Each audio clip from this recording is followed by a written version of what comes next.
ऐसा लगा अंत में बताइएगा जरूर।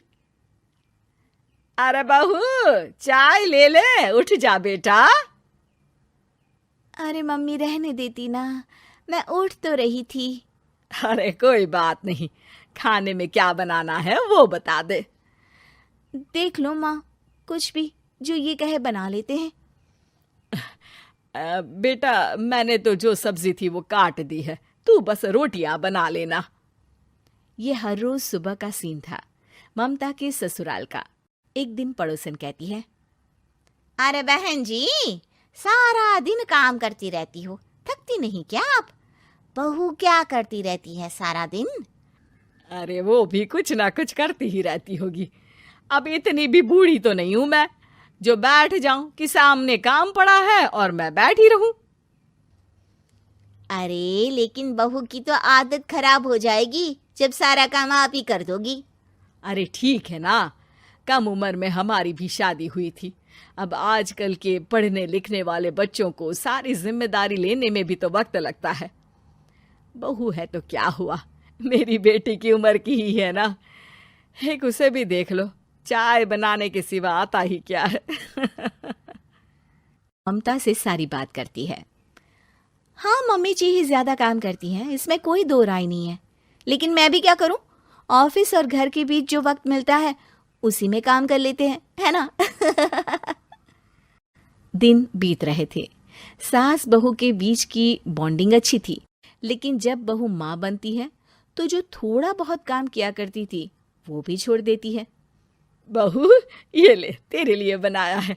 इसको खाने से बच्चा और तू दोनों स्वस्थ रहेंगे। ठीक है माँ जी। माँ जी, वो बच्चे के लिए गद्दे जो सूख रहे हैं ना छत पर, जरा ले आइए ना। तभी वहां पति आ जाता है। अरे माँ रुको, मैं ले आता हूँ, तुम मेरा खाना लगा दो। माँ किचन में चली जाती है। पता है, बगल वाली डॉली है ना, वो लोग हमारी साइड के हैं। उसकी सास ने तो उसकी हड्डियों को मजबूत करने वाले लड्डू बनाए हैं। उसे भी बच्चा हुआ है ना। पता नहीं मम्मी जी क्या पानी सा उबाल कर दे देती है, मैं तो बस वही खा लेती हूँ। अरे तो तुम्हारे साइड बनता है तो तुम अपनी माँ से बोल दो, वो बना देंगी। आहा, माँ की तबीयत ठीक नहीं रहती, तुम जानती हो ना, कैसे बनाएंगी वो। अरे क्या हो गया सासू माँ को? कल तक तो फेसबुक में किटी की फोटो डाल रही थी। अच्छा अच्छा, चुप रहिए। डॉली की सास ने मनाया है, तुम लोगों का भी तो फर्ज बनता है। तभी वहां सास आ जाती है। ये ले बहू, गर्म पानी की बोतल, गर्म पानी पीने से पेट अंदर हो जाएगा।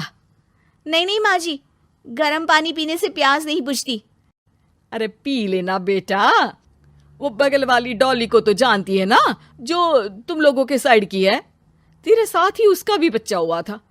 बेचारे का कोई ख्याल रखने वाला नहीं, सारा काम करती है और रात में बस एक लड्डू खाकर सो जाती है। पेट तो लटक ही गया है और बच्चा तो कितना कमजोर सा है उसका। अच्छा माँ, क्या बात है, डॉली की ये हाल है? क्यों मैडम, क्या कहना है आपका? अब पता है मुझे, किसी के पास मेरी सास की तरह सास थोड़ी ना है। नहीं नहीं बेटा, ऐसा नहीं है। मेरे लिए तो तुम सभी मेरे बच्चे जैसे ही हो। ममता को समझ में नहीं आता कि वो सास में कैसे कोई बुराई निकाले, क्योंकि हर कोई उससे उसकी सास की तारीफ ही किया करता था। एक रोज ममता के घर उसकी ननद आती है। अरे भाभी, मुन्नी को तो 6 महीने हो गए, आप अभी भी बेड पर हो। आ गई है आप? कैसी हैं बुआ? बच्चा होने के 6 महीने बाद आई हैं आप? भाभी, अमेरिका दूर है ना तो वक्त लग जाता है। अब इनकी छुट्टी अभी थी तो सभी आ गए। वैसे माँ कहाँ है? थकी हारी सास बेटी को देखकर खुश हो जाती है। माँ, इस बार तेरा वीजा तैयार है, मेरे साथ चलने को तैयार रहना। हाँ हाँ बेटा, मैं तैयार हूँ।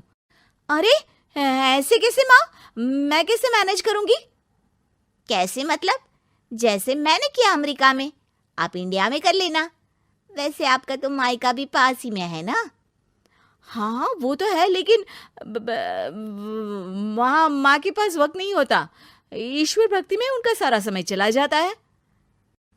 भाभी, बेटी परेशान हो तो माँ का ध्यान आरती में कैसे लग सकता है? समझ में ही नहीं आता। वैसे भी अब माँ को मैं अपने साथ ले जा रही हूँ। माँ को विदेश घूमने का शौक है ना। ममता मन मारकर चुप हो जाती है, लेकिन मन ही मन सोचती है कि वो कैसे सारा काम मैनेज करेगी।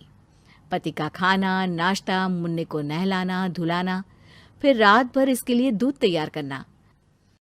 माँ तो सारा काम करती थी। हे भगवान, ना भाई ना। क्या हुआ भाभी? क्या सोचकर ना भी ना कर रही हो? अरे कुछ नहीं, बस बच्चे के बाद से ही कमजोरी ज्यादा हो गई है ना, तो अचानक से बड़बड़ाने लगती हूँ मैं। अगले दिन ममता अपनी माँ को फोन करती है। राधे राधे। माँ मैं क्या करूं, मेरी सास तो अमेरिका जा रही है बेटी के पास। अब घर का सारा काम, बच्चा, सब कैसे मैनेज करूंगी। तू आ जाना माँ कुछ महीनों के लिए मेरे पास। अरे ना ना ममता, मेरे बस की बात नहीं है काम धाम। अरे तू तो जानती है ना, मैंने तो तेरे भाई की शादी भी गरीब गांव की लड़की से इसीलिए ही की थी कि वो चुपचाप घर का सारा काम करे। वैसे भी अब तो आदत भी नहीं रही मेरी काम करने की। ममता को माँ पर बहुत गुस्सा आता है। ठीक है माँ, देख लूंगी मैं, लेकिन मेरी मुसीबत के वक्त आप मेरा साथ नहीं दे रही है, अब भूल जाना मुझे। ममता गुस्से में आकर फोन रख देती है और रोने लगती है, लेकिन बेचारी करे भी तो क्या। अब सास और ननद दोनों घर का काम करते, नेहा आराम करती, लेकिन अब आराम में भी उसे चिंता रहती। और फिर वो दिन भी आ जाता है जब ननद का जाने का वक्त आ जाता है। भाभी मैं जा रही हूँ, अपना और मुन्ने का ख्याल रखना।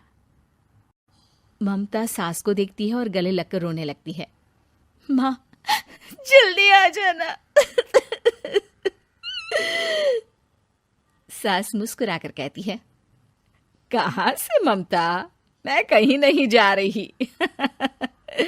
मैंने देखा कि मेरे जाने की बात से ही तू परेशान हो गई थी, इसीलिए मैंने अपना जाना कैंसिल कर दिया है। तू चिंता ना कर, मैं तेरे साथ ही रहूंगी। ममता को अपनी माँ की बात याद आती है कि कैसे उसके कहने पर भी ममता की परेशानी को समझने की बजाय उसने मना कर दिया, जबकि सास ने बिना कुछ कहे बहू की समस्या पढ़ ली। हाँ माँ, हम सब साथ चलेंगे बाद में दीदी के घर अमेरिका। आज से आप रानी बनकर रहना और मुन्ने को देखना। मैं समझ चुकी हूँ कि मेरा फर्ज क्या है।